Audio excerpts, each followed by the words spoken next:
Dr. Drew and Adam Carolla. Oh, I love that Mardi Gras music.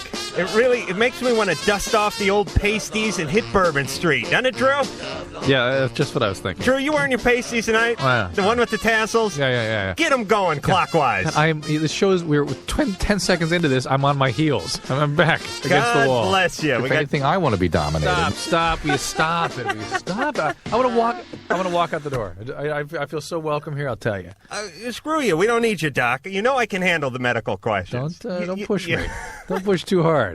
We got Michael DeLuise coming in here in a minute. He's from 21 Jump Street, Sequest, NYPD Blue, son of Dom DeLuise. We're going to have to talk about that. He's in a new movie called The Shot. We're going to talk about that. Let me talk about the phone numbers real fast. 1-800-LOVE-191, 1-800-568-3191. Fax is coming at us, 310-854-4455.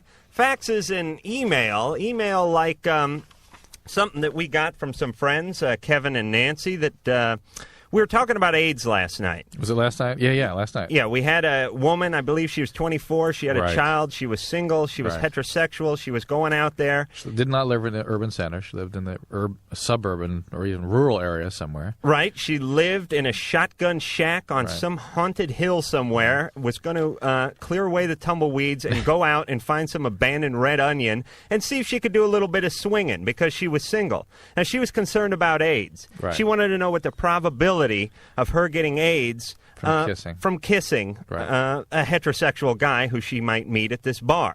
I told her basically nil. That would be limited, yeah. This email we got says the question was, could you get oral sex, get it from oral sex or kissing? Now, obviously, you can get HIV from oral sex, and there's a theory that you might be able to get it from kissing.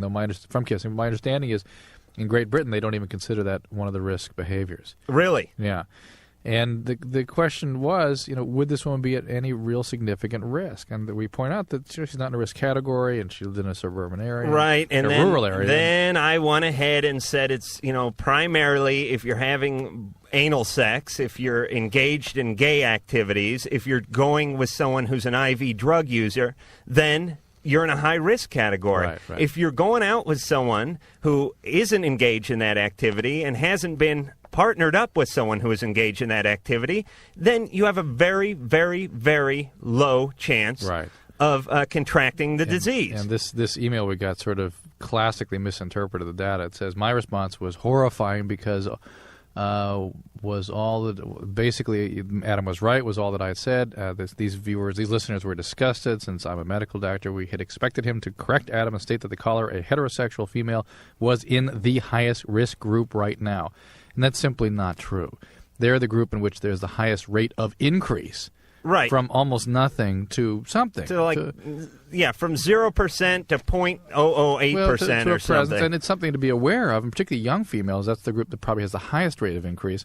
But it's not the highest risk group by any stretch of imagination. And you should wear a condom because you don't want to get gonorrhea or syphilis or herpes or AIDS. Right. But it's like anytime you bring up a subject like this, everyone bashes you. And here's my deal. If we're unrealistic about this, if we say don't go outside because if the wind's blowing the wrong way, you're going to get AIDS, then people stop listening. You know what I'm saying? It's like drugs. If we say you have a hit of pot, your head explodes, you go into convulsions, you go for a butcher knife, and you go after your folks like O.J. himself. Then people have a hit of pot and nothing happens. They go, hey, those guys were a-holes. They were lying. Forget it. They're wrong about everything. This woman was sort of like saying that she was afraid of driving because there's a possibility you could get in a car accident and die. Right. Yeah, you got to be careful. If you're on a motorcycle, wear a helmet. If you're driving in the rain, drive slowly. Right. If you're driving a Pinto, if you have bald tires, if you're playing, if you've got Ozzy Osbourne cranked up too loud, if you're drunk, there's a million different things that are going to put you in a higher risk category for everything you attempt to do in life. Right. Am I right? Yes. All right. Well, we've got that settled. I love arguing points when the people aren't here to defend themselves. It always makes us right. Michael. Hello, gentlemen. Hey, you're on Loveline. I have a problem, a fairly big problem, actually. I ran into a girl. My sister and I were dining in a restaurant the other night, and I ran into a girl who I had a one-night stand with 3 years ago. I got her pregnant, and at the time that she told me that she was pregnant. She also told me that she had had an abortion the day before. I was not thrilled by that prospect. It's not that I'm against abortion. It's just in my personal case, I wish she would have consulted me. Right. This is 3 years ago. This is 3 years ago. Okay. And when my sister and I saw her in the restaurant, she had a child with her. A 3-year-old. A 2-year-old child. My sister followed her into the bathroom and did the girl chat thing and found out that the kid had just turned 2 about 3 months ago, which puts it pretty exact. And the kid looked a lot like me. It was a little boy.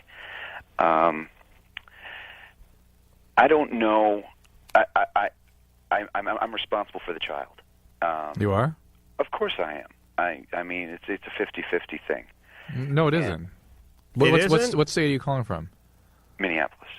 I don't know in that state. Well, I mean, emotionally, I feel, responsible for this child. I'm in a position now where financially I can take care, at least provide something for the child. I don't know what situation she's in. I don't know, I'm just so damn angry that I was deceived. I'm not 100% sure that this kid's mine, but 99% sure I am. Well, you didn't go over and confront her.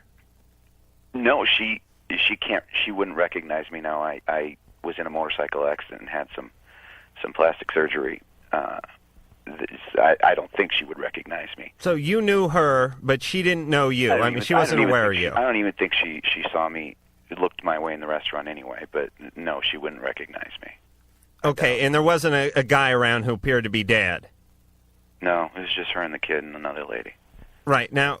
So you're thinking she lied to you. You're thinking she said she had an abortion and she didn't have an abortion. Exactly. I'm livid. I wish I would have gotten up the guts to go up to her in the restaurant. But unfortunately. Now, what would that have done? What would that have done? Go up to her in the restaurant. Excuse me? What would that have accomplished? Going up to her in the restaurant. Well, I don't know. What would you have done? What would I have done? I would have asked her if it was mine. Yeah. And if that would have been the case, I guess. Well, all right. Wait. This is important to me. Well, what do you think I'm doing here? Well, what would you have done if she had said that's your child? Man, I would have. I can't answer that question because it didn't, come to that. I don't. I mean, as angry as I am right now, I can pretty much. It wouldn't be a wild guess to think that I would have gone a little bit berserk. Now, who is it you're concerned about with this child? I'm concerned about the kid. Well, if you're concerned about the kid, you're going to go up to a child. If you think a 2-year-old doesn't understand this kind of thing, you better think again. Disturb his mother. Tell him you're his father. Go berserk in front of him. I mean, who is it you're thinking about here, Michael? Yourself or this child?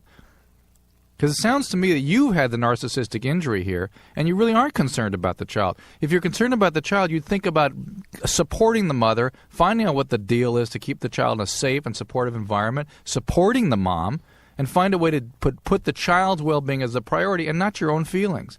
But I don't understand. You would fault me for... No, I can't fault you for being angry. Absolutely not. But what I'm saying is, if you're such a great parent, and if you're really going to take care of the child, and that's your priority, that better be your priority. Well, he didn't say anything, so he did show some restraint, and some judgment and some caution. So maybe he is thinking straight. Do you have any way of contacting her? I know her name, and I know where she used to live. So I'm sure there are a few avenues I can take to find out where she is. What do you think? Do you think she took you home to get pregnant on that one-night stand? No. I mean, I used to be a bouncer in a nightclub, and I mean, it was at that point in my life, it wasn't necessarily an uncommon thing. But I've changed around, and are you in I'm recovery engaged, now? And my life is going in a positive direction now, and it's just that this has thrown me for such a loop. It's really amazing. I haven't even told my fiance yet. Oh, well, that sort of adds a little something to the mix. Well, she's a very, very understanding person, but this will this might screw things up a little bit for me. I mean, I once I changed my life around for the better. What does that mean, changing my life around for the better? Well, I mean, I was. You were a drug addict. No, not at all. In fact, I've pretty much stayed away from it all my life. But I was. When I was at the bar, I was doing a lot of self-destructive things like taking girls home, doing excessive drinking. Now I have a real good job.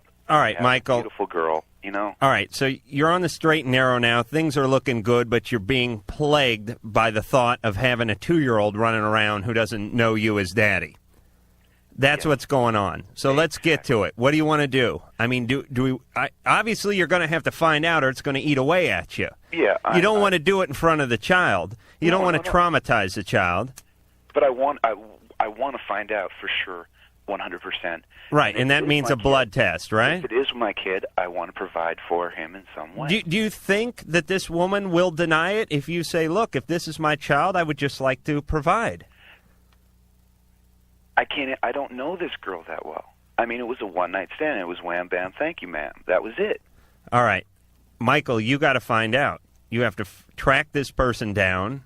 You have to, put on a suit and don't be drunk or anything when you go over there. I don't drink anymore. And you know what I'm saying, though? I mean, you got to go over there in a real fair state of mind and confront her. And I bet if you sneak up on her, or I bet if you confront her with it, you'll be able to tell whether she's lying or not. And if it's still haunting you, if she doesn't give you a good excuse, then I guess you're going to have to get a blood test. Yeah. That is exactly what I should do. But if you can find her number, we'll call her. Yeah, right. I'd really like to do that in front of the whole world, but I mean, it's just I'm just shaken by the whole thing. I mean, it's like once I've gotten everything together, it just this is the flaw in the armor. It's scary. All right, Michael, find her, call her, get the test, and figure it out. I don't know what else to tell him. Dave. Yes. You're on Loveline. Yeah, I have a small problem. All right. This past weekend, I had sex with my girlfriend, and I used a condom that was very, very old. How old? Did it have a drawstring? How old? Well, it's been in my wallet since the past summer. That's too old. Don't you realize, let me just say this very quickly, Dave, and to all young males listening, putting the condom in your wallet is a curse. It's like you're trying to go out and get vampires. You're trying to bang vampires, and you just load up on garlic. Somehow, women sense, I don't know what it is, something like a homing beacon or something. I carried a condom around in my wallet for years, never got anything. It's a repellent. It's a repellent. It's a female repellent. Huh. You have to put the condom somewhere You know that? where you have to get up and stagger around with an erection and get out in the cold and dry for 20 miles to find it in order to get women. Well, this was at a party. Did it break? I don't know, but I hear stories about how the wallet can just... Yeah, what do you mean you don't know if it broke? Well, it wasn't all torn up, but, on the KY jelly ads it says microscopic holes can form. Have you ever heard about that? Yeah. But, I mean, usually when they fail altogether. And if it didn't break, you're probably in pretty good shape. All right? All right. All right, good luck, Dave. It's a real potpourri tonight. Angel. Yes. You're on Loveline. Hi. Hey. Hi, Adam. Hi, Drew. Hi, Mike. Mike isn't in yet, but he will be in momentarily. Or does she mean Mike the... Oh, she mean Mike? You mean... Mike DeLuise. Oh, okay. And Mike in the booth. I like when people listen with a notepad. Go ahead, Angel. What's your question? I have a relationship problem for Fantastic. you. Okay. This is mostly for you, Adam, because I know you have an answer to this. Thank God. I am involved, or was involved, in an office romance. Mm-hmm.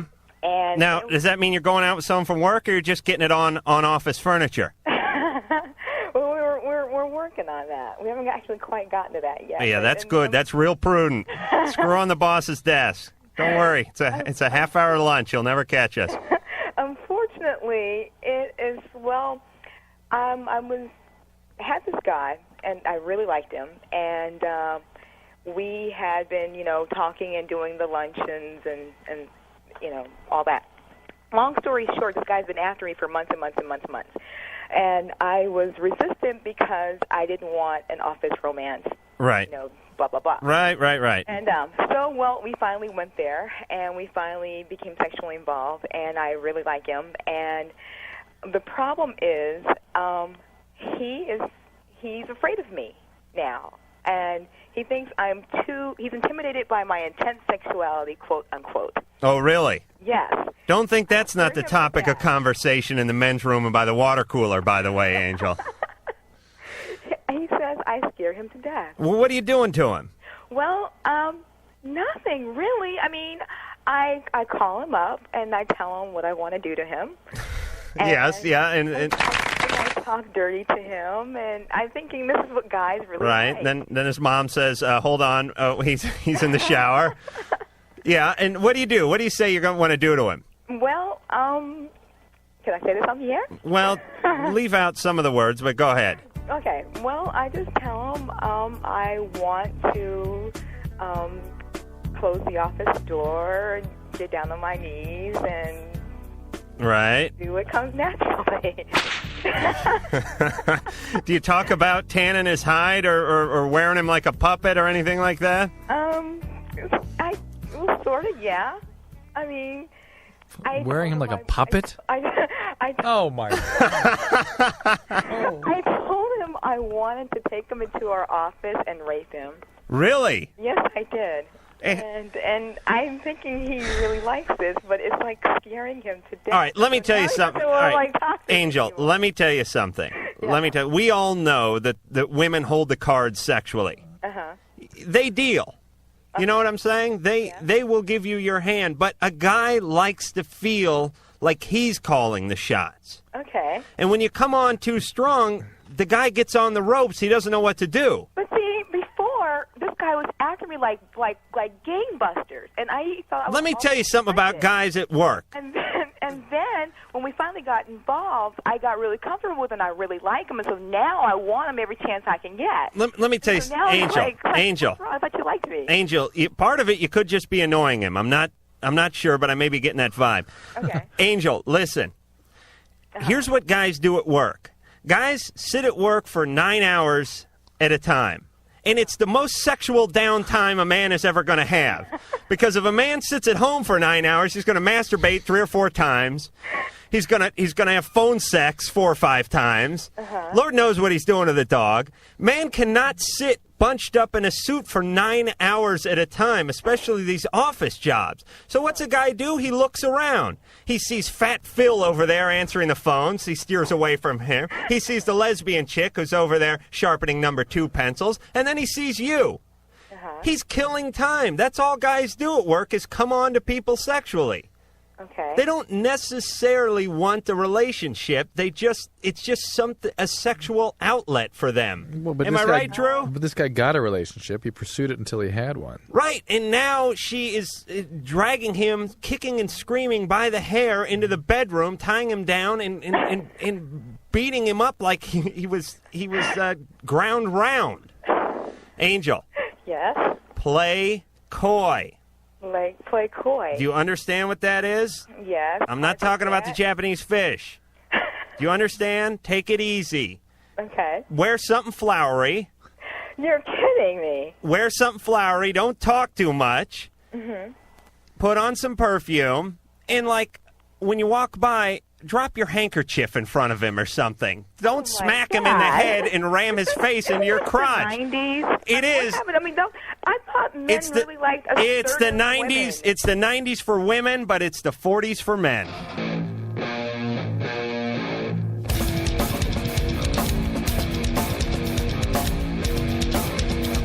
All right, we got more Loveline. We should all say hi to Michael DeLuise. Hey guys, how's it going? Who's here? He's a fine-looking lad. Looks a little like kind of a Jason Priestley thing going on. You get that? Well, don't flatter me. He's thanks. You're turning red like you've had sex with a guy or something. You never had any contact with him, did you? Just a little. Not that intimate contact. All right, let me give the numbers out. That voice of reason was Dr. Drew. He's a board-certified physician. I am Adam Carolla, and here's the phone numbers. 1-800 LOVE191, 1-800-568-3191. Faxes 310-854-4455. Let's talk a little bit to Michael before we go back to the phones, and then Michael's going to jump in and help us out with these phones. So, 21 Jump Street. Yes, sir. Now, your older brother was on that. Yeah. Too, so it's kind of confusing for people, I guess. Yeah, I was stopped a little bit, but we get each other's fan mail, but I gather that people kind of can tell us apart. Well, he's a heavier set guy, right? He's a bigger guy. Me. He's a big, tough guy, and I'm a small, tough guy. How'd that happen? Different, same mom and everything? Same mom. My mom is like 3 feet tall. No, my mom is. You can't believe that 3 kids came out of her. The size that we are. Oh, yeah. Yeah. And I'm one of 3, and my younger brother's, like, much bigger. And he's doing the acting stuff, too? Yeah. Actually, my older brother, he wrote a movie, and I'm producing it right now, and it's about 2 cops that get thrown off the force, and they're brothers, and they become private detectives. Now, this isn't going to be one of these crappy Charlie Sheen, Emilio Estevez junk piles, is it? Where No, they, like, sir. become Thank garbage you men, and they go out and do movie. something like that? It's about 2 private investigators. It's called Dicks. So it's appropriately talked about. I think I rented that. Loveline. So you're on Sequest.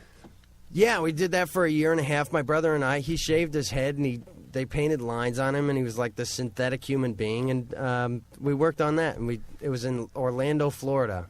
So we had a good time on that. And what are you in? You're not in a real sub to do that, are you? No, we didn't go into a real sub. And is that a real dolphin? They got a real dolphin on that. Yeah. Darwin's a real dolphin. Yeah, he's SAG. He's SAG. He is SAG. And there's another fellow on that. His name is Ted Raimi, and he was in the movie that I'm here to promote, The Shot, which is at Man Westwood. Yes, and doing very nicely. And doing very So you nicely. told me during the break. Woohoo! And tell me about The Shot real quick. The Shot is I did a movie called Wayne's World, and I met a fellow named Dan Bell, and we were in that movie. And then he said, I want to make a movie. And there's a catch-22 in Hollywood where you can't be an actor unless you got blow a SAG somebody? card. Oh, okay. Or you blow somebody. Right, okay. And you can't get a SAG card unless you blow somebody. Right. Oh, no. So you got your SAG card. You're destroying my You took train the of bib thought. off, you took the knee pads off, you got the SAG card in hand, and you're ready to go out. Right, but you can't get work unless you have a SAG card, and you can't get a SAG card unless you get work. Right, but you get Taft-Hartley. You get Taft-Hartley. Right. Yeah. George Lucas was asked how you become a filmmaker, and his response was one word: somehow.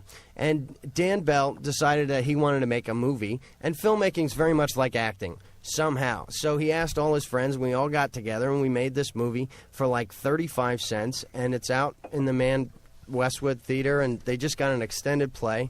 The UCLA college people are going crazy about it, and you know, it's the beginning of your career, and you're frustrated, and it's about that, you know. Right. And you're also on And NYPD it's hysterically Blue. wacky funny. Right? If you like offbeat humor. I love offbeat humor. That's why I like Drew. Shelley. Woo! Hi. You're on Loveline. Drew. Hi, how are you? Good. Let me tell you a little bit about my problem. Let me just start by saying I am highly embarrassed about what has happened to me. Good. Okay. I was married for 4 years. I was with the same guy for like 6 years. We got divorced, and it was final in December. Since then, I started seeing a guy that I knew from way before I was married and who I trusted. Mm-hmm. Uh-huh. And I started having a problem in January when I would pee, when I'd urinate. Right. Blood would come out. Right. Right. And I went to a doctor. I was out of town at the time, and he couldn't really find anything wrong with me. He did a lot of tests. So the last week I got back into my town, and I made an appointment with my doctor. Mm-hmm. And I got up on the table and everything, and he's like, well, we'll check you out, see what's wrong with you. And the first thing he says is, well, it looks like you have a wart. And I'm like, what?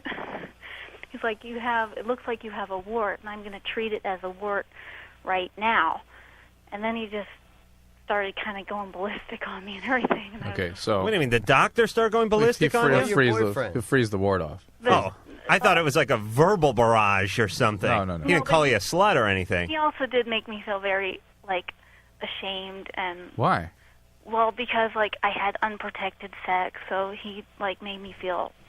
And I know maybe I know I was wrong now. He's not shaming you for having had sex. He's shaming you for being silly, having it unprotected. He didn't backhand you and call you a hoe? No. Shelley, basically, if you are under 35 and you have unprotected sex, you're going to get warts. That's how common warts are.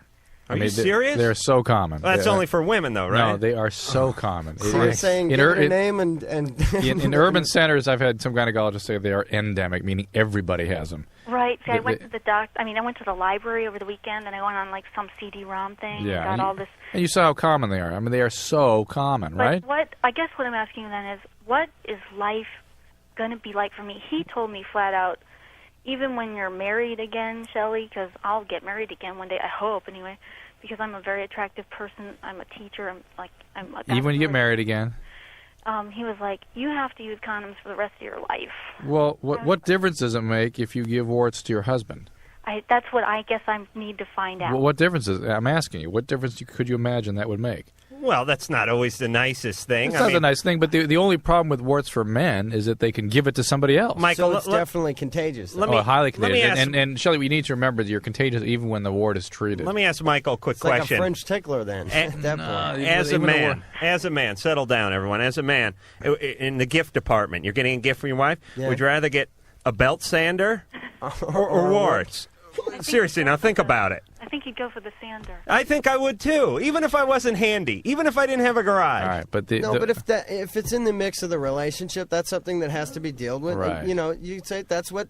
It's kind of like you're marking your territory in a way. It's so common, Shelley. The only people it has a real medical significance for are women, because it increases your risk of cervical cancer. Exactly. So and I've already even had and conquered breast cancer. You have had breast cancer? Yeah. At 28? I had it at 26. Wow. I went through the whole thing, surgery, chemotherapy. Oh, my God. And I thought, I really, I'm a really healthy person. I'm really together, and look at me. And look, this is not a big deal. Everybody has warts. Everybody has warts. You need to get more frequent pap smears. You need to have the warts treated when you have them. You need to obsequiously wear a condom. Whenever somebody is with you, wear a condom. When you're married, as Michael said, sort it out in the relationship what you guys want to do with it. It won't be a big issue. And the chances are already good that your husband's going to have a form of the virus anyway. Yeah, and you can tell him you got it from, like, sharing a swing at the park or something, and the right? reality is she may have gotten it from her husband and may just never have expressed the wart. The warts can come on long after the virus is contracted. I would say I just got it at birth from my mom. Cindy. Yes. You're on Loveline. Hi. Hi, Dr. Drew. Hi, Adam. Say hi to Michael. Hi, Mike. Hi, Cindy. What's going on? I have a really weird problem. Go ahead. It kind of put me in an awkward position and everything. I was at my work Sunday night, and one of my friends was always there. I was talking to her. Well, my brother-in-law and my sister came to my work to talk to my parents and me. And my brother-in-law came in, and this friend of mine, she'd never met him before. She was like telling me that he looked really familiar to her. And I'm all, how? And then they figured out that they knew each other from like some party during in like June of this year. Mm-hmm. And Jessica was like talking, and she was just like, well, that's weird. And then like he ended up leaving a little bit later. They were just talking back and forth. I didn't really realize what they were talking about. I figured they just knew each other. No big deal. And then she goes, well, how long has he been married? Because this is my sister's husband. And she goes, how long has he been married? I said, 2 years. And she goes, well, that's funny. I said, well, why is that? And she was like really reluctant to telling me at first. She goes, because her sister and my brother-in-law, I guess they were like fooling around at this party and everything. All right, so let me just recap here. This girl who you're friends with, who's at the office with you, had sex. Her sister. Huh? Her friend's sister. Her friend's sister. Yeah, she was at the party with her friend, and I guess her sister had said that if anybody ever knew this guy, don't tell that, she knew it. And, I'm lost about what I should do. She said she doesn't think that they had sex. She knows they didn't have sex. Just that her brother-in-law's messing around. All right, your brother-in-law's messing around. And have you told your sister? That's what I don't know. This happened just on Sunday. What I would do is I would address the brother-in-law and say, I know this, and and I'm inclined, because I know this, and I want to check this out with you, and I'm inclined to tell my sister, your wife, right? Is that the right relationship? Yeah, after you shake him down. You shake you got to get some money. You got to get check a little if hush. he has any penile warts. Little hush first. money first. I mean, they've been married for like 2 years, and it's like their relationship is like really rocky for a while, and just starting to get better now. And I don't want to like ruin it for my sister. All right, here's my take on the whole fool around thing. If this guy's going to fool around on her with any consistency, I would tell the sister, because this guy's a dangerous guy. I figured that this probably wasn't an isolated incident. It probably happened somewhere else along the line. Well, you're not helping by being quiet, and in my opinion. I would give him first crack at it. Okay. See if he's sincere. Don't have sex with him, by the way. Just talk. Tell him you know what's up. Give him a chance to defend himself. And if it sounds, if it doesn't sound right, go to the sis. Okay. All right, but don't tell him you're going right to the sis or anything like that, or he may have you snuffed. Okay. All right? I like to add a little drama to the show. No. All right. It's drama music. God bless you. We'll be back with Michael DeLuise after this.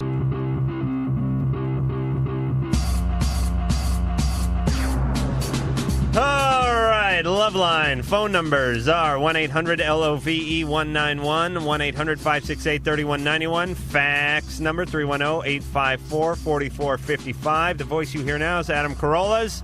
The voice you don't hear is Dr. Drew's. And the voice you hear right now Loveline is Michael DeLuise. And Michael, son of Dom. Yes, sir. Legendary actor. Let me ask you. Amen. Now, him and Burt Reynolds were good. He and Burt Reynolds are good. Still good friends. Mm-hmm. Even though Burt's kind of losing it a little, isn't he? He's a good guy. He's been through, he's been through a whole life experience. You deal with them. You're dealing with one chapter. Read the whole book. He used to seem a little more happy-go-lucky. I think Lonnie kind of dragged him down a little bit. He still is a happy-go-lucky guy. I had the fortune of spending a weekend with him. About 6 months ago, and we had a great time. He was telling old stories, and it was about stunts and Hal Needham, and that was a blast. Because your dad in Burt used to crank out one of those Cannonball movies like every week and a half, right? No script. This is the good old days. This is when you could make a movie. You didn't need a script, just Hal Needham and a bunch of Chevys, and they'd go out to the desert, and Dom and Burt would vamp. Yeah, he'd call them jingles. He just, there weren't lines. And the great thing about those Hal Needham, Cannonball, Burt and Dom movies is half the movie would be the movie, and then the last 45 minutes would be outtakes. Like Don busting up. Yeah, they had a good time. Burt, can you do the Burt laugh? No, I can't do that. He makes like a whale sound when he does that. So, all right, good friends. It must have been cool to have Burt hanging out. Yeah. Although, and he's doing striptease now with Demi Moore. Oh, he is? Yeah. He's doing good. Now, how old were you when Deliverance came out? You must have been pretty young. I was old enough to know I don't want to squeal like a pig ever in my life. I mean, did Burt never never screwed with you, like walked in the living room wearing just that vest and said, I want to talk to you. No, you want to go river rafting? No. Thank you. I'm fine. Thank you. All right, now back to the phones. Penny. Hi. You're on Loveline. Hi. Okay, I have a question for Drew and a comment for Adam. Oh. Okay, I have HPV. I've got warts too. Human papilloma virus? Yes, sir. We're educating this man here. My first boyfriend gave it to me. Right? Yeah. Okay, I was just wondering if this is gonna. I want to donate blood or bone marrow. I was wondering if that would affect. Wait, who's this marrow guy? I so long she wanted bone marrow. Remember. Yeah.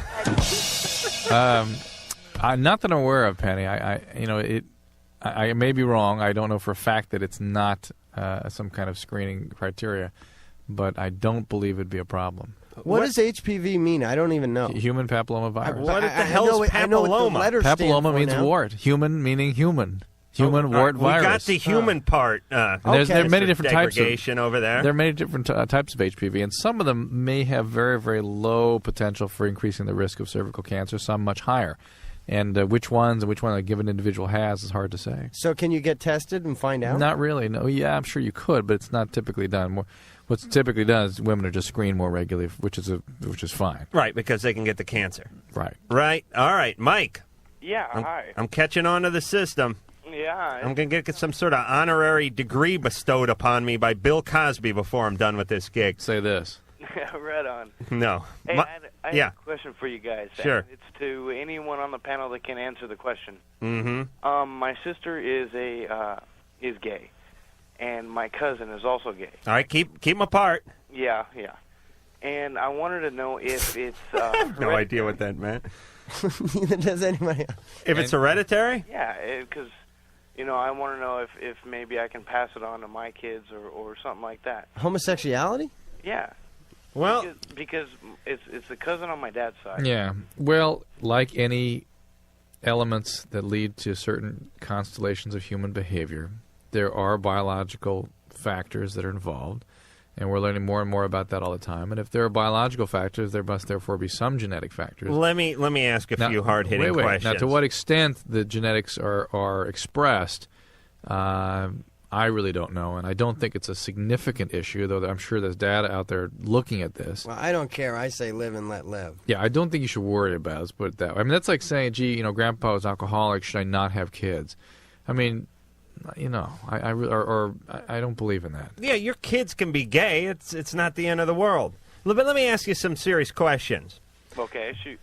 Growing up, a lot of potpourri around the house? you understand I have to ask? No, there was not. No, not These a are lot of hard-hitting questions. Yeah, so I'm going down the list here. Diet soda, how about that? Yes, there was. But Okay. I refused to drink it. You refuse to drink it. All right, good man. I'm still going to add 3 points just for exposure to the cans themselves. Now, number 2. But my understanding of gay is that we don't really have control over our sexuality, and if it's something that we're confronted with, that's something we have to accept. You coming on to me? Yeah, I'm hanging in there. Not you. I'm gonna hear these questions that Adam is dreaming up as he's sitting here. Hey, Drew, I got a system. It's all in the vault up here. Which I don't have the combination to. A lot of cats around the house? No cats. I shoot them when I see them. Okay, all right. You're doing well. I'm going to deduct 2 points. Did your father wear a lot of turtleneck sweaters, even though it was warm outside? Not to my knowledge. So far, I don't see any problems. You better get here. to the acid test. Was there a squeegee in the shower? No. All right. No problem then, Mike. I'm cool then. You're cool. Well, see, because I had seen something on TV a while back that in the brain there was The hypothalamus. whatever. Hypothalamus. Hyper. But Mike, I don't think you've heard anything we've said so far. So. No, I have. What I said was there are genetic elements to this, and Yeah. to what extent it's expressed is unknown, and I don't think you should worry about it. So you get the hypothalamus, which is what? What is that? That's part of your brain? It's one of the main controls of visceral hormonal function. Oh, it's a part in your brain shaped like Jim Neighbors? No. It sort of feeds a funnel-shaped thing that feeds down into your pituitary gland. Uh-huh. A lot of important sort of monitoring of visceral function goes on. And if it's big, no, more gay stuff gets through, or I don't know how it works. I mean, the bigger it makes you gay, right? I forget which nucleus it is that's up. Look at Michael. Are you Yes, sir. are you disgusted? No, I'm not disgusted. No, you don't? I would rather just not pass judgment on. Oh those no, around me. I'm not passing judgment. I'm just trying to, I'm just trying to get to the you're bottom being of it. judgmental again, Adam. I'm not. We're gonna get 1,000 faxes now about something you said again. Mandy, If I had kids and they were gay, I'd rather them be happy. Right. Of Just course. Go and be happy. Of course. I think life's tough enough. and let me tell you, the gays are the happiest people on earth. They really are. They take care of business like nobody's business.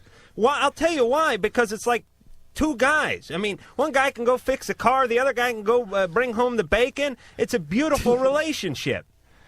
Mandy, Yes. what can we do for you? Well, about a month. Actually, it was September. It was a month ago. I'm sorry. You what? Forget it. In September, I had a miscarriage, and since then, my relationship with my fiance is kind of going downhill. From what? How Just come? we fight a lot more. And we What- don't talk as much as we used to. Why do you think that's happening?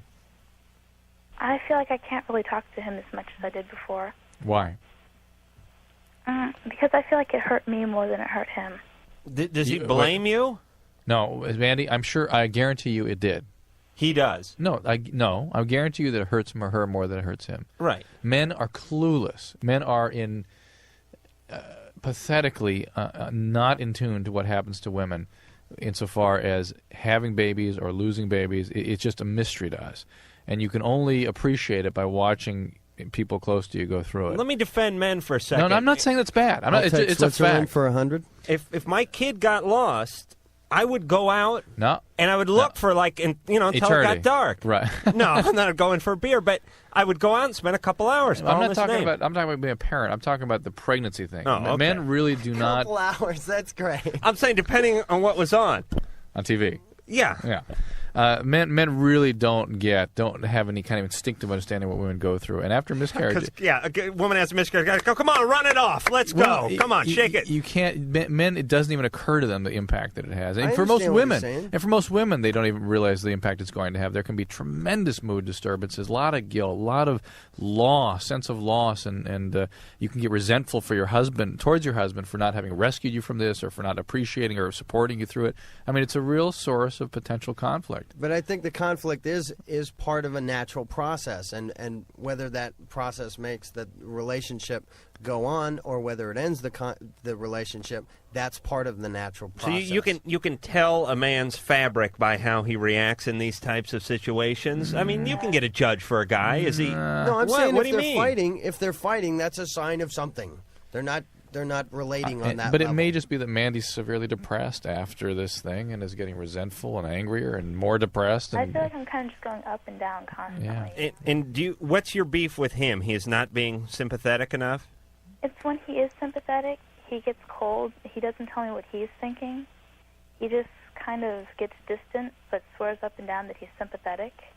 Yeah, he's probably feeling, first off, he's probably feeling really uncomfortable about how guys have a lot of trouble with the sympathy thing, and when you mix the whole female thing in with the sympathy thing, guys have like no idea, and there's no hallmark thing that's gonna. All right, I'm not. So you the can truth's tell waiting for something, but I'm not going to do anything. But guys don't know what to do, and so they kind of clam up and get weird. Also because they don't really know you what's have an expectation of him, and you can tell him what you'd like him to do, and you can even tell him what you're seeing. But you can't be him. You can't have him act the way you want. Right. He can't. He may not be able to, or at least at this point, be able to really respond the way you want him to.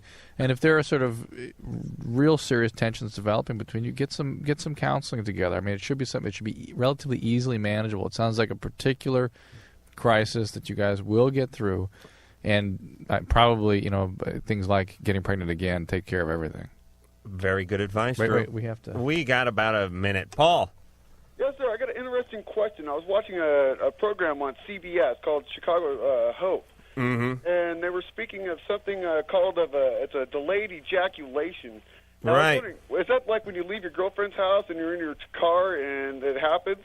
What's up? And how do you buy one? I have no idea. I've been through sex ed in school and stuff. They never taught us nothing of a delayed ejaculation. Delayed. I think that means you last longer than 5 minutes, isn't it? Yeah, you just can't. You can't ejaculate. Oh, is that what it is? Yeah. Ever? No, I mean you have trouble ejaculating. Oh, that's awful. You're very sympathetic, Paul. Yeah, that men can sympathize with, right? I would hate for something like that ever to happen.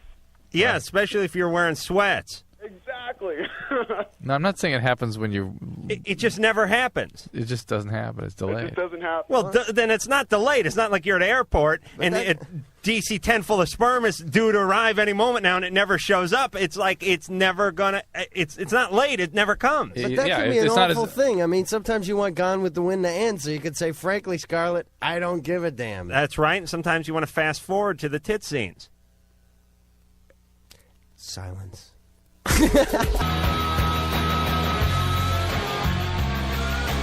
right, we got more Loveline. That was Michael DeLuise. I'm having a really good time with the Ask Mr. Al. Woo! Hey, we got a fax from someone who claims to work for a San Diego blood bank, and he says, no, you cannot donate blood if you have genital warts. It is a permanent deferral, which I have a hard time believing that's the case because so many people have genital warts. So, and I don't notice people walking out of blood banks not giving blood, but that's what it says. You want to read the rest of it? No, I don't want you to read the rest of it. Actually, it was quite complimentary, but yes. Modesty prevents me. If she says so, it is so. Read that other fax, though, Drew. This is kind of interesting. Does a fetus produce bodily waste? Not really fecal material because it's everything's being sort of sorted out through the placenta. You're saying there's no corn or any. That's a really good question. Well, there is something called meconium that the baby will produce, and it comes out during delivery, and they can aspirate it. It's a big mess. Sure, so we need it for. Doesn't fetus take a dump? They really don't. They basically don't. Here, they cough up. Listen, he's kicking up now. Now he's going number 2. But it's kind of interesting. All right, so he can't go number 2 because there's no produce in there. But he can't go number. But he can go number 1. Yeah, his kidneys will produce a little bit of stuff, and that gets out into the fluid that they're floating in. But very commonly, when a baby's born, they urinate. So Isn't that right? When a baby's born, they defecate more, and that's really another reason why I don't need to be there. But let me say, so I've been waiting for a long time. Peeing in your own embryonic sac is kind of like taking a squirt in a hot tub or something. I mean, you're there. You're not going anywhere. I don't mind.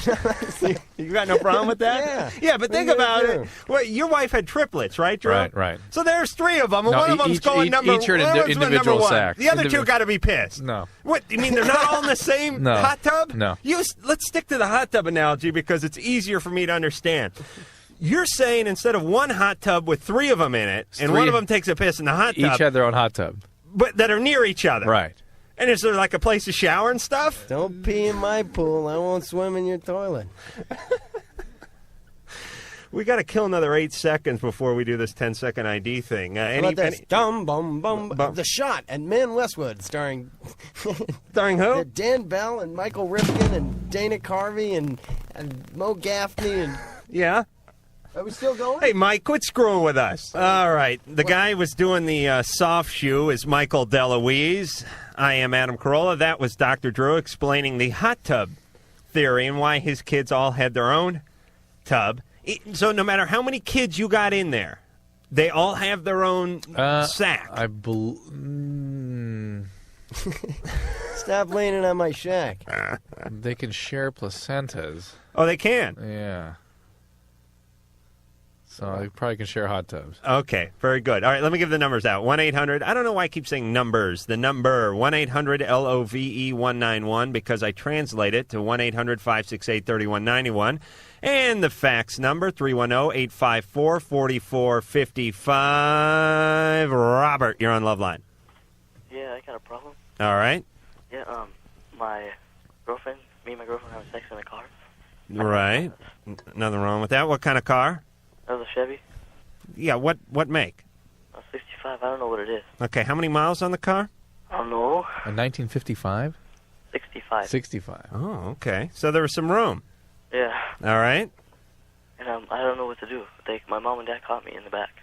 Well, the whole idea of having sex in a car, by the way, is to park the car. It was parked. Yeah, but it was in the driveway, right? Yeah. Well, they weren't home, though. Well, and they came home? He's 15, Adam. You can't drive it anywhere. Oh, you can't? No. Not when you're 15. Let's go get it on in the car. That's what I call putting in park. Let's go park somewhere. How about in the driveway? We don't have to move it. So your folks pulled up, and there you were. No, and then they seen just somebody in the car, and they got scared, and they just went to go look at it, and it was me. And they were more frightened when all they saw was the crack of your ass going up and down. Am I right, Robert? No, it was just sitting there, and it was, they just came up and they opened the door and pulled me out and threw me on the grass, and then she ran home. So they yelled at you and they punished you for that? They beat me. Wait a minute. What are they, Mormon? No. Why are they beating you? They didn't really beat me. They just threw me out of the car. All right, so let's recap. First, were you clothed? No, I wasn't. No, you were naked. Yes. So your parents dragged your naked ass out of the car and rolled you on the lawn. Yeah. Okay. What was she wearing? She was wearing a bra and underwear. All right, and she just scurried out and ran home. Yeah. Wow. Drew's shaking his head. He doesn't believe I it. don't know what to say. I'll take Switzerland for 100. Robert, have you seen The Shot? Go to Man Westwood. This is the age range. When did this happen? Huh? When did this happen? Last week. And what's going on now with you and your parents? So I can't do nothing for they said you're not doing nothing for the rest of your life and stuff like that. You're grounded. Huh? You're grounded. They know what's going on with you. Mom and Dad knows what's going on. They went through the same thing, the sexual urges, and that's a natural process. But experiencing it with your kids is a different thing. So I think they're going to ease up, and if they don't, call back. Yeah, but what about if my mom and dad tell their mom and dad? I can't see her for like the rest of my life. All right. Listen, first things the folks probably did is put slip covers on the seats and took some Armor All to the headliner. Next thing they did, they rolled you on the lawn. She went running home. Now, they haven't called the other folks yet, have they? All right. If they haven't done it yet, I don't think they're going to do it. And let me tell you something, too, as the parent of a boy, which I'm not, but I like to speak like I'm a parent of a boy. I would feel somewhat responsible. Wouldn't you, Drew? Right. You feel like this guy he's from your loins. Right. And he's running out, and he's screwing with this girl in the car, and the last thing you'd want to do is talk to the other dad and go, pardon me, because a 15-year-old boy is a lot like your dog. You know, when he craps on the lawn, it's not the dog that gets into trouble. It's the guy holding the leash. He has to clean up after you. When your dog craps on someone's lawn, you don't go knocking on the door and go, pardon me, my dog just took a dump on your lawn. You just clean it up. You clean it up, hope no one saw, yank the chain once or twice, and head on down the sidewalk. Well, you know what I'm saying? Yeah. And I hope they respect your ability to carry on a relationship and let you do that, but do it in a more supervised Can I ask you a chaperone. question, Dr. Drew? Yes, Robert. I was bodyboarding today, and the bodyboard hit me in the nut, and I don't know it hurts real bad right now. Is it swollen up? It's swollen right now. It hurts. Yeah. Get it checked into. There's a lot of things that can happen, some of which need to be surgically corrected, and a lot of which just don't amount to anything. But problem 2 may take care of problem 1. I mean, his nuts may just be so swollen that he cannot perform anymore. I've had small ruptures, where I just take it easy for a day and a night, and it goes down, and it's okay. You've been socked in the nuts? Oh yeah. Really? Sure. What happened? That's how I call myself a little tough guy. What happened? It hurt. Ow. I know it hurt, but how'd you get socked in the nuts? I have 2 brothers. We're like wildcats. Hold him down while I sock him in the nuts, Ann. No, I was talking to Drew. Ann, you're on Loveline. Hi. Hey. Hello. Hi. I have a question for Dr. Drew. Yeah. My brother is 16 years old, and we have found that he's had empty Gatorade containers that he's peed in, that he stores in his room. Perfectly natural, yes. Next question. And what is he doing with this? He just storing? Yeah, and I'm just wondering, is it just that he's lazy, that he can't get up and go to the bathroom, or is it just some kind of, sexual thing? That wouldn't cause him to hide the pee. I mean, if he just so lazy he doesn't want to walk up out of his room at night or something. And lazy, by the way, is not like making your bed before you leave the house. It's not. That's not being an invalid. It's not lying in bed and urinating into an expired Gatorade bottle. Has he done anything else weird over his lifetime? Or? Well, he's... I'm betting yes. Yeah, I would hope so. I'll take Switzerland for 100 again. I'm going to go 2 angles here because I know the answer. All right, well, let me just ask the question first. Well, he used to wet his bed a lot when he was younger. Right. I was wondering if that had anything to do with it. Yeah, keep going. What else weird has he done over the course? Oh, gosh. Is he okay in school? He used to play with ropes a lot, tie stuff up. Is he okay in school? Yeah, pretty good. Does he get along with a bunch of friends? Uh-huh. Doesn't go blowing things up or... Does he keep his... fire. Tie what stuff likes up? Fire. Does he keep his feces in a Mountain Dew container? No. All right, just, Actually, I have to ask. You do have to ask that question. That's right. I do? Because those things do kind of go together. And then I was Mountain talking Dew about and Gatorade or no, feces just and pee? The hoarding of feces and pee. Hoarding of Gotta be feces careful and going over pee. to somebody's house. You want something to drink? Well, I'm fine. That was a I'm Shakespearean play, wasn't it? The hoarding of feces and pee? McCrap. A pisso. All right. All right. But there are thought disorders that cause people to do these kinds of strange things. I was talking about with my sister, though, and she said, well, don't think it's weird because I used to do it, too. What? So you got some kind of bad gene. I don't know. I don't store my pee. And let me tell you, for a woman to store pee, especially in a Gatorade container, that is a commitment. I mean, that's no hobby. That's you know what I mean? That's a full-time job. Like Gatorade. Here's what I'm thinking. I'm going to give this guy the benefit of the doubt. I'm going to say it's one of 2 things. Yeah. there's some kind of urine test type thing he thinks he's going to be. Maybe, you know what I mean? Maybe he's That's storing very true. for urine tests. People do that. People will store their urine. If they're doing drugs, they will, when they're not using drugs, store the urine, and when they have to get tested, they'll bring it in a bag. Good point. You should get Yeah, extra you really do, Adam. Kudos for you. Even I want to stroke you for that one. That's a good one. Well, hold on. I mean, Jesus. Give you some. Engineer Mike, card up the stroke line, please. Do not. Yes, thank you. Do your job.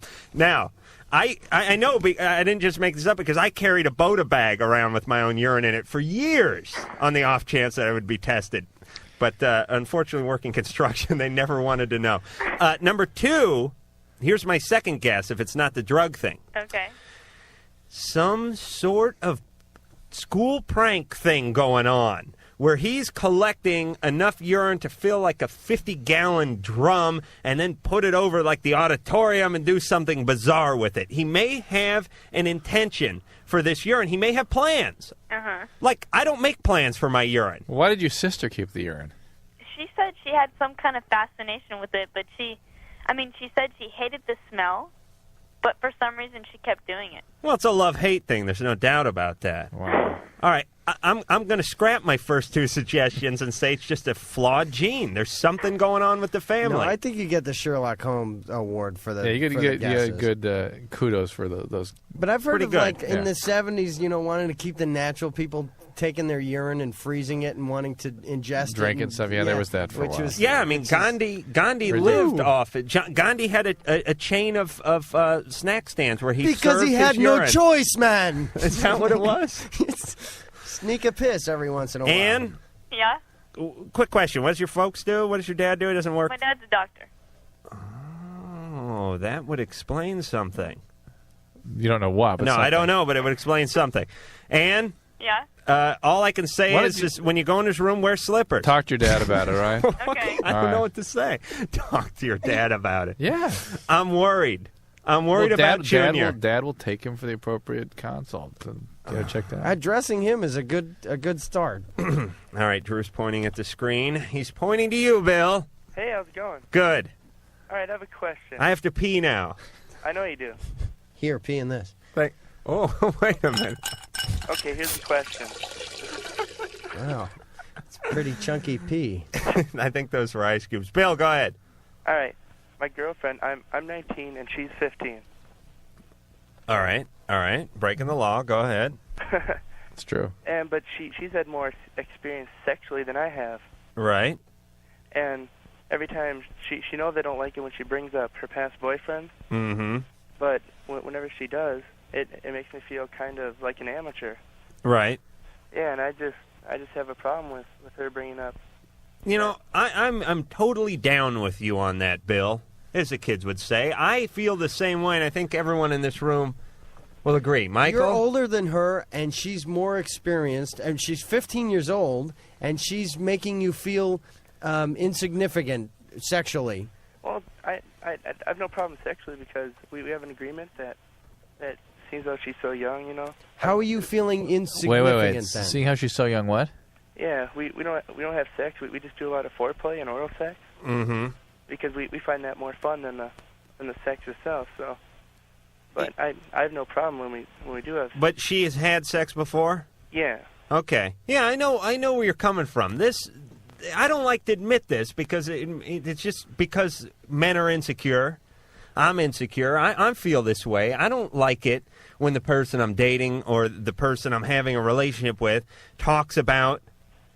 Yes, I agree with you. When you looked at me before, yes, I have had big problems with past boyfriends of my girlfriends. Yes. Right, and they, and it'll like come up, and they'll make. I don't know why women do this, and they do it. And you can help us out here, but I think women give guys too much credit. They think we're more mature than we are. They think it's okay to talk about it when it's not. Guys are very insecure. There's nothing a guy hates more. But everyone likes to feel powerful. I mean, and hold a gun, whatever that gun is. And you want to feel like Ponce de Leon. I mean, you want to feel like you're planting your penis, and you want to feel like Neil frickin' Armstrong. One small stroke for man. Go, sing it. You know what I'm saying? You want to feel like when you raise the American flag, it is on barren soil. This is mine. This is mine. That some damn cosmonaut didn't get there and bang the moon before you did. Didn't do some crater smacking before you got there. That's the way guys want to feel. And they know it isn't true, especially when you get a little older and you're dating people in their later 20s or these days in their later teens. They know they've been around. They know other lunar modules have set down on the surface of what is now your girlfriend. But they would like to think that way, and they don't want to hear anything any differently, and it reminds them. In the more healthy relationships that I've been involved with, that hasn't been a big factor. You know, it might be a very small element, but I feel, that's a sign of what's a working relationship is, or a healthy relationship. If a lot of time is spent on that, maybe that's not the person for me. Yeah, well, first thing you do, Bill, is you don't ask questions. Because guys are just as much at fault here as the women are. Because guys have to torture themselves. You know what this is? It's like Indecent Proposal. He just goes through hell with that. I mean, he creates his own, and it's really explicit in that movie how he goes through this hell. And the same in Cannonball Run 3. Exactly. where hell needs... Okay. So, no, you know what it is? I'll tell you what it is. It's like when you got a tooth, and the tooth hurts, and the tooth is loose, and the nerve endings are raw, and you cannot stop your tongue from going up and fiddling with it. Yeah. You know what the result is? The result is pain. But you gotta fiddle with the tooth. And don't tell me, Bill, you haven't asked a few questions. I have. I mean, but it's because she like, I don't know. It's just the way I feel. It comes up, everything's playful, you ask that question, and then they give you... I had a girlfriend once say to me, "Oh, man, I've had every kind of penis. Big, medium, small, I've had them all." And I was like, can you believe that? Jesus Christ. I feel so bad about killing her. No, but that's it. That's it. Those marriage bells you're hearing now, you hear the sound of OJ's Bronco. Am I right? All right. Actually, the classic relationship irony. You want, this virgin who's had a lot of experience and is, the right. Victoria Vixen. It's hell. Just don't ask, and then just get over it, guys. They've been with everyone. Screw it. Move on. Ben. Yeah. I'm exhausted because it was such a cathartic experience. Hey, by the way, somebody faxed us. We talked the other night about whether or not, I don't remember how this came up, how you can get yeast infections, or whether you get yeast infections from baking bread. I said you do. Yes, and somebody very kindly faxed us an article out of Obstetrics and Gynecology that shows that Saccharomyces cerevisiae, which is something you get from pizza and bread, right, can show up in the vagina. Rarely, but it can, and it causes recurrent yeast infections. Let me tell you, those stay away from the wheat bread. Those Keebler elves get around. Ben? Yes. What's going on? Actually, who is there doing the flagpole Neil Armstrong bit? That'd be Adam. Oh, that's hysterical, man. Better known as Sherlock Jr. Thank you. Thank you, and sorry. mahalo to Very all. hard. Okay, well, I'm sort of having a small problem with my girlfriend is that I think she's sort of not really as affectionate towards me as I am to her. Have you told her this?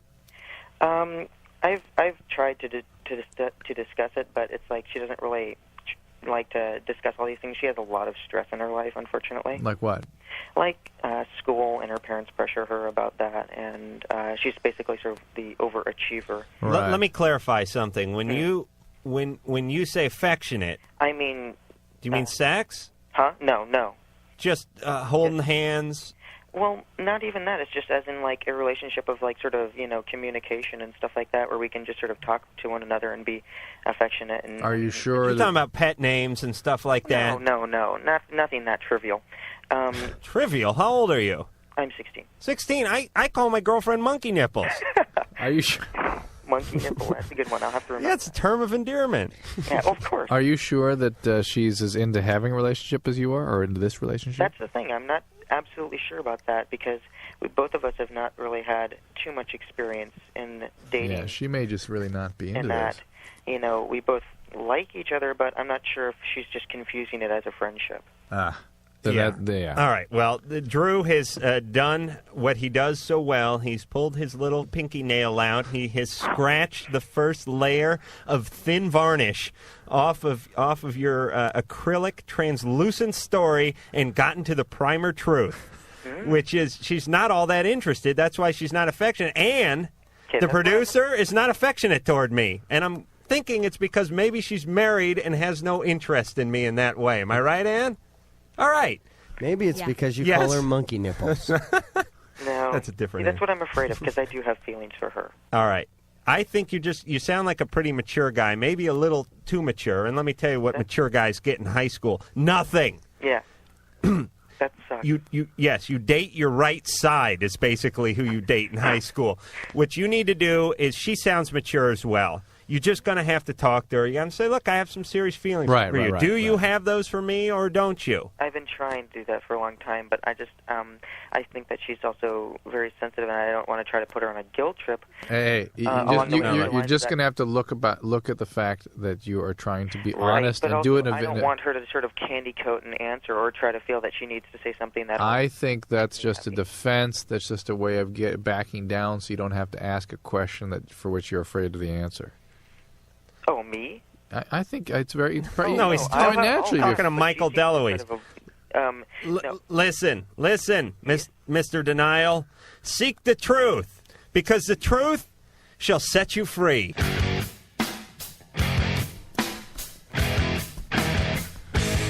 All right, we still have another 34 minutes of the famed Loveline to go. Our guest tonight, Michael DeLuise. You can see him if you're in Los Angeles. If you happen to get the shot, I just found out we're opening up in San Francisco, and we're looking for Denver and Colorado. Oh, okay, because we have a lot of listeners San out Francisco there. was the Strand, right? The Strand in San Francisco. And Denver, they don't have a theater yet, right? Right, we're looking. It's totally independent, 32 cents release. Well, now don't say that, because everyone's going to go, I'm going to pay $7. Serious. It's 8 times as much as the movie. 32 cents. All right, but people should go out and support this type of stuff. Yeah, because of this catch-22 in Hollywood. I mean, because the big boys are so big that it's hard to start making films. I saw Broken Arrow hard. Tonight, by the way. Is that awesome? John Woo's like my favorite. Oh, he is? And Johnny T's the coolest. What is it? What's it about? Johnny T? He's my favorite. Is that John Travolta? Yes. He went out of popularity, but my love of him never died, okay? Yeah, I'm sure he's going to believe that now. Hey, Johnny T! John Travolta is an idol. Don't mess. All right, I'm not going to mess. It wasn't nuts about the movie, though. A lot of budget. Really? Not a lot of movie. But you don't like to see things explode up? There's nothing I like more than something blowing up. There really isn't. But this movie was just sort of too much. You became desensitized. I left feeling jaded. How was Christian Slater? Fantastic. Yeah. No, not really. No. The whole movie's big pop. He's a cool guy, too. All right, everyone's nice. Don't be I'm a dogging nice guy. Doesn't mean I don't screw the show up every other night. Thank you. Okay. Thank you. 1-800-LOVE-191. Fax is 310-854-4455. Chris. Hey, Adam, Drew, and all the people around there. Michael. Michael, I'm sorry, and Ann, of course, in there. Yes. All right, here's my problem.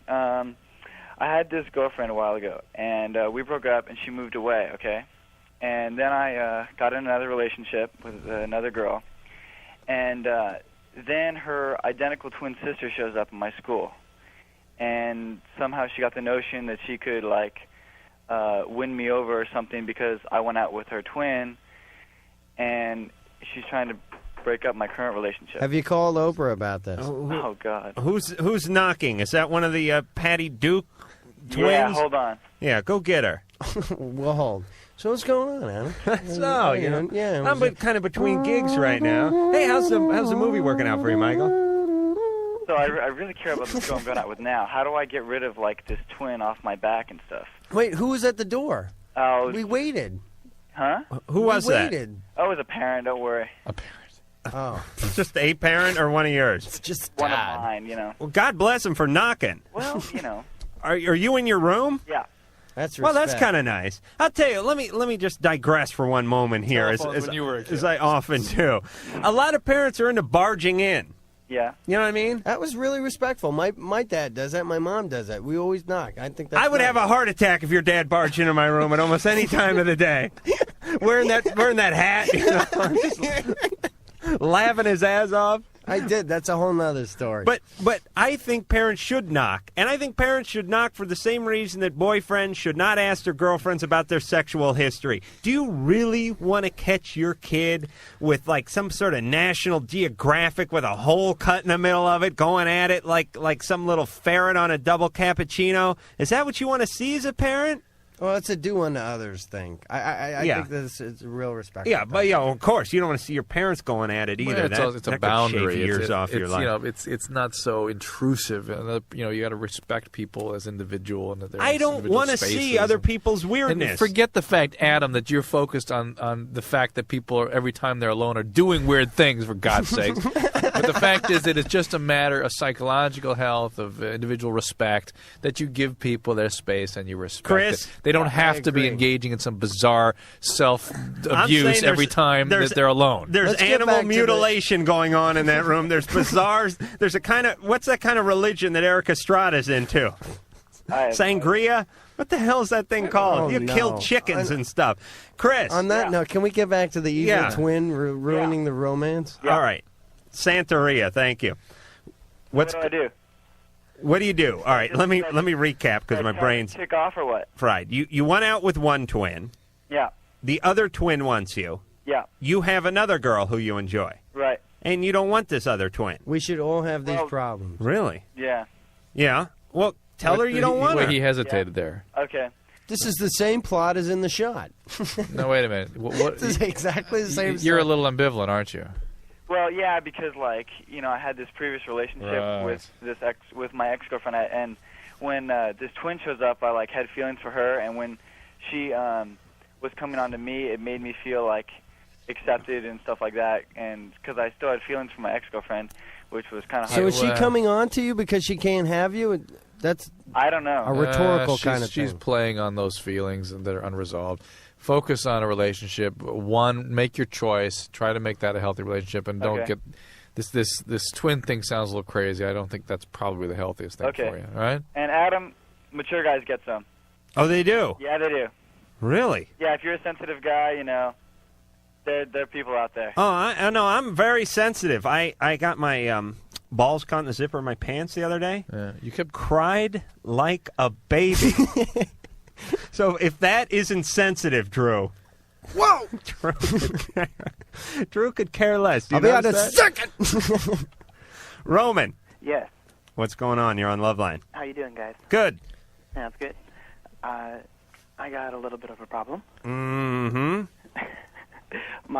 This girl I'm dating right now, she wants to go to Hawaii with a friend of hers. Drop her like a lead that weight. happens to be a guy. Yes. And so I'm kind of stuck with what to do. I mean, I've known her for a long time. We've dated off and on for about 5 years. So, all right. You're not coming from a place of security here, though. Mm-hmm. I mean, you're dating. She's not really your girlfriend. Okay. Is that true? Is that true? Yeah, pretty much. Although I do like that sort of subservient nature of Roman where I go, you're not really a man, are you? Hey, now. Come on. Okay. You have breasts. No. Yeah. Maybe that's what's happening here. I'm going to Hawaii with another guy. Okay. You don't feel real secure in the relationship. Right. Right. Okay. And for good reason. And the reason is she's not committed to you. Am I right? Right. Right. I am? Mm-hmm. I'm not used to being right twice in a row, by the way. Drew, jump in. I don't know where to go from here. The point is you're calling this girl your girlfriend, but it's really just someone you date, and she's going to the islands with a guy, and she may be having some sort of you need to get some clarity, I suppose, with her, what the relationship is all about for her. And if you have different expectations than she does, you may need to move on. And a lot of people don't want to ask, by the way, when they think they know the answer. Right. A lot of times I figure things out because I'm asking a question. Because you're asking this question, maybe you should look at the fact that you're just asking it. Right. Because What you already know. it can be a very comfortable thing for a girlfriend to go off with another guy. Well, she keeps telling me, nothing's going to happen. They're just friends. It's a trust thing and things like that. Yeah, but you're still asking. That's my point. Right. You don't feel secure with her. Mm-hmm. And who is this guy, by the way? He's a friend of hers. He's like 32. She's 20. And have they done other activities that have turned out okay? Yeah, I mean they'll go to dinner or whatever, just as friends and stuff. But still, well, I don't know. No, she's wait a known minute. him the whole time in your relationship? Excuse me? She's known him the whole time in your relationship? No, she's known him probably about a year. See, what I've experienced is girls like to overlap. They like to get a guy, they like to get a friend, and they go, they're friends, and then they start to see them, and then they have someone to, they cut their cords and they go to this other guy, and they say, thank you very much, and that's...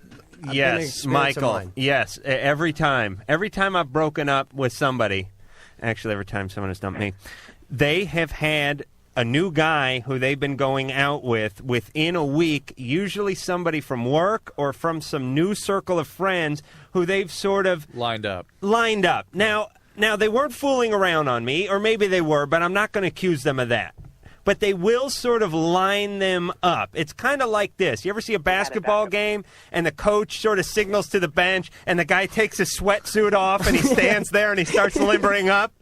That is the guy. The bullpen. Because you are going to get... That's right. When the skipper signals to the bullpen and you see the guy get up and start warming up, that's you. In a minute, the new boyfriend is going to be in a bad golf cart and he's going to come out and they're going to walk out and they're going to give you the hook and you're going to go home and you're going right for the rosin bag. But as a result, I won't go out with a girl because of that. If they say they're with a boyfriend, I don't respect that. I don't like that.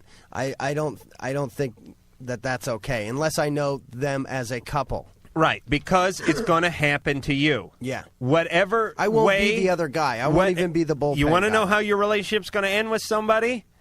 Figure out how their last 3 or 4 relationships ended. That will be the way yours ends. And speaking of the end... we're gonna let you dad. go. I know he took his jacket. No, you're not gonna let me go. I'm not going out. Well, it's not letting you go is kind of a euphemism. We're gonna throw your ass out of the studio. Why? I just saw you take your jacket off, and I was gonna go. I thought this was a 2-hour show. It is, What's going on? Well, because the last 20 minutes, Drew and I sort of reflect on each other. All right, you want to hang out? Yeah. If you're gonna make if you're gonna be a baby about it, you can hang out. See the shot. All right, we'll be back.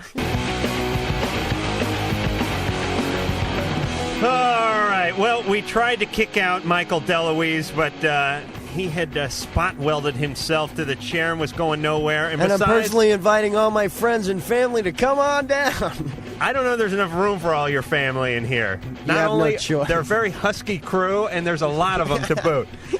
Michael, you could have seen on 21 Jump Street if you were alive while that was on. And whatever happened to that Johnny Depp, by the way? Boy, did he... He's in I think he's doing some He's snuff directing film. a movie, actually. I know. He's going nuts, that guy. Yeah. And who knew? I hate when really good-looking guys are really talented. And really successful. And not gay. It ruins all my theories Yeah. about life, humanity, God, and his infinite mercy. Sequest, that's still on. They canceled that show. They sold that sandwich. They did, but that'll live in syndication the hell for submarine years. has screen doors. You know the problem with Sequest? Yeah. Didn't have a catchy theme song. You get something like the Beverly Hillbillies or something. Hey, they're all living in a sub. They got a dolphin that's smarter than I am. You sell shows with theme songs. NYPD Blue, that's still on. Yeah, that's still in. I just did another one. I played Dennis Franz's son. Oh, really? Yeah.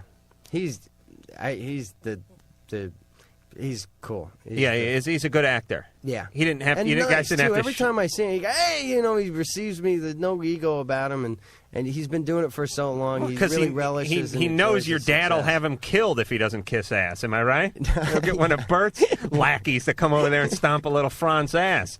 Oh, by the way, you didn't have to show your ass on the show, did you? No, that's a scary thing, though. Yeah. Coming into work to do a TV show and do a BA. And also the BA movie time. The Shot, which can currently be seen in Man Shot. Westwood. Drew, you have a fax you want to read real quickly? Oh, yes. One of our listeners confirmed what I'd said about the potential for twins to be in the same hot tub. Well, don't try to make yourself right on this one, Drew. I think said they're it. more refuting what you said. Oh, no, they're not. Here it is. With regard to the hot tub, dizygotic twins, fraternal twins, will always have their own hot tub Let and placenta. me explain that the hot tub was an analogy I made for the woman's sack. Wherever, where chicks keep kids when they're not born? In there. Dizygotic twins mean two separate zygotes. Monozygotic twins, identical twins, have three options depending on whether the cells separate. They can have separate chorions and amnions, and share a chorion but not an amnion, or share both chorion and amnion. Meaning they can have their own hot tubs but share a placenta, or each have their own placenta and hot tub. Right. Or share everything. Right, and there's a Murphy bed in there somewhere. And as a carpenter, I can tell you that chorion is also a form of synthetic marble that's used for countertops. Spelled a little differently and a different substance, that's true. Who the hell cares? Drew, what phone? You had me read that. All right, what calls you Let's want? try this fellow. Carrie? Lady. Yeah. Yes. Hello. Hi. Hi, Mike. Hi, Carrie. What's happening? I'm having problems with my boyfriend's brother. He's bothering me and my boyfriend. Your boyfriend's brother? Yeah. Like the guy in like Bill Paxton in Weird Science? Where you hit him with the shotgun? No, not like that. I mean, like, he's totally jealous of me and my boyfriend because he hasn't had a girlfriend yet. He's like 15 now. Oh, he's the younger brother. Yeah, I'm going out with his younger brother. Oh, I got to tell you Oh, that. he's the older brother. No, relax, or we're going to throw your ass off the show again, which is an idle threat because we know you never leave. You do have to. You're going to just sit through till Lycus comes in here at 4 p.m, aren't you? Yes, sir. Listen, what's going on is she's dating this guy's younger brother, and this guy is hassling them. He's jealous. He's 15. He's not dating. There's nothing worse than seeing a younger brother having an active social life, and you're not getting any. I've had both. I'm in the middle of 3 boys, so I understand now. Right. So Thank if you for see your explaining kid that. brother like bringing home the ladies, and he did. He was really sociable in high school. He was popular, right? Which I was jealous of. And too. you're just sitting there with that styrofoam wig head and Bert's rug, and you're like combing it. You're on like mop detail, and he's having this hot tub party, and you're just sitting in there like Cinderella. I mean, that would kill you, wouldn't it? Wasn't quite that accurate. Something like that. So this guy's going to have to talk to his brother. Well, yeah, we both talked to him. I mean, I talked to him today even. But then I called my boyfriend. His name's Matt. I called him tonight, and his brother got him in like deep trouble with his parents. Well, what do he do? He like told him something he did a long time ago or something. Something really immature. They know about the smuggling heroin thing? Oh yeah, that's it. Yeah. All right. So this is a kiddie problem. I don't want to sound like I'm being too condescending or something, but this is nothing. This is fine. Okay. This guy will get bored. He will get tired. He will find a girlfriend. He'll get involved with Cub Scouts or something, and that'll be that. You know what I'm saying, Carrie? It's a bummer, but it's a petty bummer. It's a petty bummer. It will pass. It is a PB. Am I right? We need more petty bummers in our life. PB now. Dude, I wish I had problems like that now. Briar. Hi, Briar. Hello, Mike. Hello, Dr. Drew. Hello, Adam. Hi. I've got somewhat of an egregious problem. Every time me and my boyfriend, well, actually recently, my boyfriend and I have sex, he sort of likes to pretend that he's raping me in somewhat of an odd fashion, I suppose. He says things that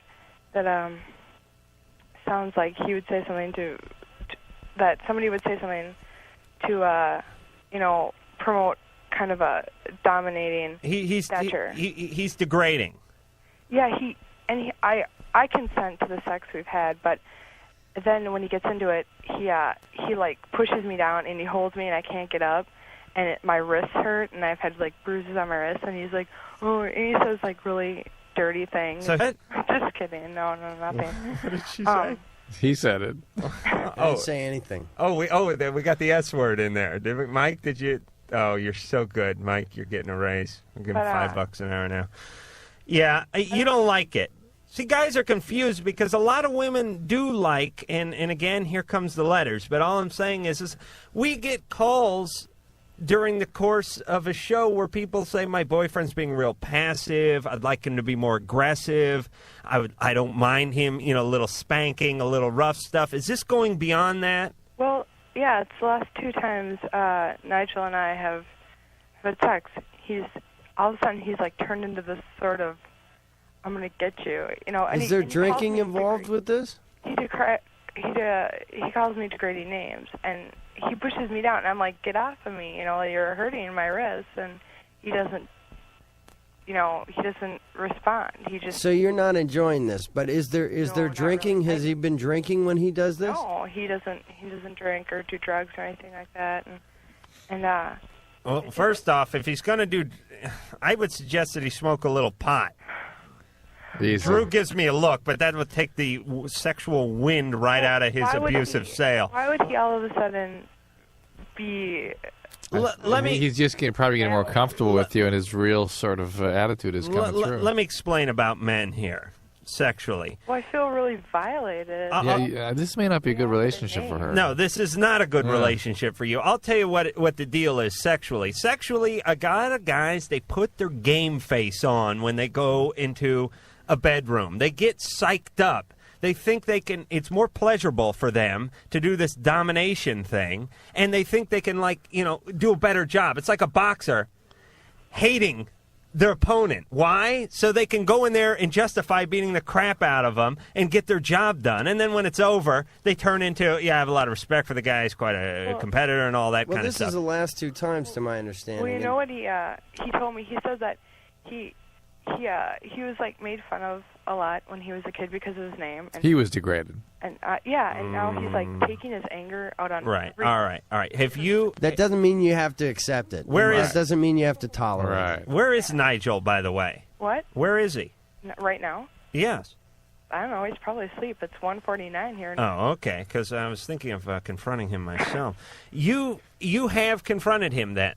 Well, yeah, I've told him to get off of me because he won't. I know, but let me explain something. Once you're in a way. Uh-huh. And then he just looks at as feeding the fantasy. Like, when he's on top of you, he's got a handful of your hair, he's slapping your ass, and he goes, you love it, don't you, bitch? And you go, no, I don't, you're hurting me. That's just more fantasy for him. You need to talk to this guy before you head into the bedroom. Well, I did. I told him after. I said, you really make me feel uncomfortable when you do that. And he's like, he didn't really say anything. Well, you need to have a dialogue with him about this, and it doesn't sound real good. If you don't like it, don't tolerate it. Yeah, here's the rule. Don't do anything you're not comfortable doing unless I tell you to do it. No. Isn't that the rule? or my buddy Michael. That's right. Says, I said it was okay, but you're going to need a note. You understand? Unless we sign a note. John. Yeah. Hey, you're on Loveline. Hey, what's up, you guys? Oh, no. What's going on, John? Hey. All right, here's my problem. Yeah. All right, my little brother came home. Yeah. From the Naval Academy. Mm-hmm. And he has a girly dates when he comes home, right? Right. And when he took off, right, I started kind of, she came on to me and stuff. And, right. We started getting it going on. No. What? She came on to you? Oh, yeah. Meaning? She was hitting on me and stuff, so, I started taking her out, figured, my brother's gone. Yeah, right. He's in Bosnia risking his life. No reason you can't bang his woman. Well, it's not really his. He wouldn't really care. Right. That's not the issue. That's not the problem. Wait a minute. Let's. But have you told him I'm about going to take a quick vote here, John. Just hold it. Show of hands, guys. Do you think he would care? Yes. Can I grow another hand? Michael raised both hands. Well, I know. I mean, They can say they don't care. problem. That's I'm not calling to because listen. Anyway, this chick, right? It's been a couple weeks anyway. We're having sex, right? And she says, "Choke me." Mm-hmm. Choke me. So I'm like, You're like, let's call Nigel and get some pointers. No, but not. I mean, like I didn't know what to think at first. So like I'm going to swim, and she started, put my hands on her neck, and I started, choke her out. And she like got really into it, this and that. And I guess it was, it was all right. It was no big thing. I'd never done it before, but she's done it a couple times since. And it's like I'm thinking, what if like I kill her or something?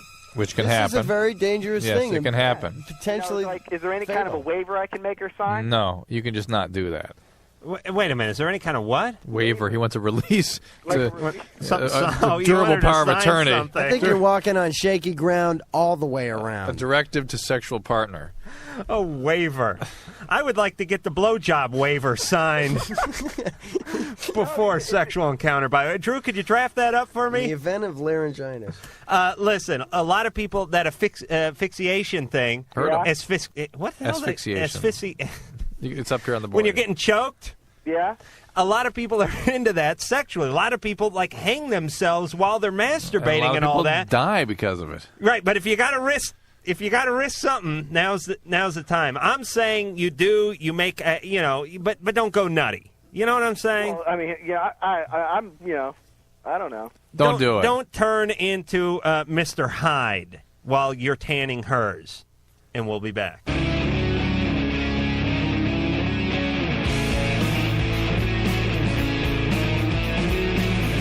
Oh, well, I would be remiss if I did not tell everyone that Cameron Bancroft from 90210.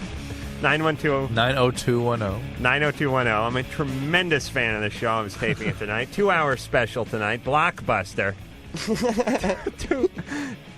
Melrose thanks for Place. letting me... I don't know. He's from 90210. 90210. I don't know. I thought there was a one a little earlier in there, but be that as it may, tonight we have Michael DeLuise. He's Thanks in here. for letting me be here, guys. We appreciated you being here for like the first 10 minutes, and then we really wanted you to leave. But well, thanks. Well, I really enjoyed it, and I'm here to talk about plug. Go ahead and plug. Okay, The Shot. It won the New Orleans Film Festival, and in Wales, England, it was picked by Film Threat magazine out of 200 movies. So go see The Shot in the theater near you. And what about that other production you're working on with your brother? I'm directing and starring in with my brother a movie about two private detectives, Dicks, which will be out sometime next year. And I'm hoping it's a comedy. Very funny. Very funny. Very funny. Action comedy. You're going to invite us because we'll be the judge of comedy. Hey, amen. Yes. Okay. Sing it. All right. Well, I would like to thank the lovely and petite Lori for answering the phones tonight. The beautiful, All right, Lori. yet efficient Sherry. All right, Sherry. I just call her Stretch now. Producer Ann. Long, lean, legs for days. Tremendous smile on her. Just it's like a douche commercial every time she enters the room. Mike, which is more like a hemorrhoid commercial when he shows up. Mike, the engineer. I would like to thank controlling the applause. I'd like to thank myself, Adam Carolla. I would like to thank him, Dr. Drew, and Michael DeLuise for showing up tonight. And we will see you tomorrow. Thank you. So that's it then.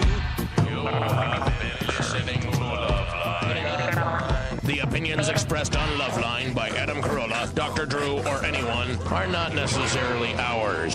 Be happy. Be happy. Happy, happy, happy. Loveline's producer is Ann Wilkins. Thank you.